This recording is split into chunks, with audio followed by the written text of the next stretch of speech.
Salut tout le monde, j'espère que vous allez bien. Ça fait extrêmement longtemps que je me suis pas filmée. Je sais. Voilà, là je suis un peu en mode reprise de sport. C'est vraiment pas évident. J'ai l'impression que c'est l'histoire de ma vie de prendre mon téléphone, de vous dire que ça fait longtemps que je me suis pas filmée, qu'il faut que je fasse du sport. Ouh, faut que je casse ce cercle. Donc, je voulais faire un débrief avec vous aujourd'hui par rapport à mes fameuses injections. Vous savez que je vous avais parlé, là, je vous avais dit qu'à 1 an et demi, je me suis fait massacrer la tronche chez une meuf qui pratique la médecine illégale, dont beaucoup d'influenceuses d'ailleurs font la pub, hein, donc je vais lui refaire encore une belle pub à elle, mais une contre-pub.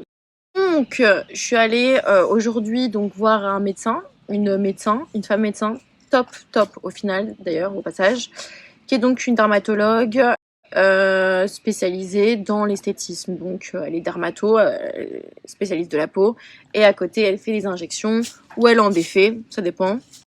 Donc du coup je suis allée chez elle parce que je voulais lui demander son avis, je voulais lui demander si selon elle j'avais encore du produit dans la peau à ce niveau-là, et si j'en avais encore, est-ce que ça valait la peine de le retirer, donc avec le produit qui s'appelle le hyaluronidase, je crois, un truc comme ça. Donc elle m'a regardé et elle m'a dit qu'effectivement j'avais encore un tout petit peu de produit, mais vraiment un tout petit peu au niveau d'ici là, mais enfin là plus vraiment, mais aussi un peu là au niveau des pommettes. J'ai fait ah bon, mais c'est bizarre parce que cette femme avait dit qu'elle m'avait pas touché aux pommettes. Donc en gros, donc cette personne chez qui je m'étais fait injecter il y a 1 an et demi, qui m'a massacré la tronche, je me demande encore aujourd'hui, je sais pas ce que je lui ai fait, parce que quand je vois les photos de moi, je me dis vraiment, elle devait avoir une dent contre moi. Donc en plus de ça, elle m'a, en plus de m'avoir poussé à me faire injecter alors que je ne voulais pas la base, j'étais juste partie pour la bouche. En plus, elle m'a injecté des zones comme ça, que je n'étais même pas au courant, puisqu'elle m'avait fait croire qu'elle m'avait injecté que ici au niveau de la contouring, je sais pas quoi. En fait, non, elle m'a bien injecté dans les pommettes aussi, même si effectivement, à l'heure actuelle, il y a presque plus de produits. Je vais vous finir cette story, vous allez comprendre pourquoi, enfin là où je veux en venir. Donc je lui ai dit, mais est-ce que vous me conseillez du coup de retirer le peu de produits qui me reste, le hyaluronidase, parce que moi dans ma tête je me suis dit, c'est bon, j'en ai ras-le-bol de cette histoire, ça fait 1 an et demi que je peux pas me voir, j'ai envie d'en terminer quoi. Et elle m'a dit non, je vous le déconseille fortement.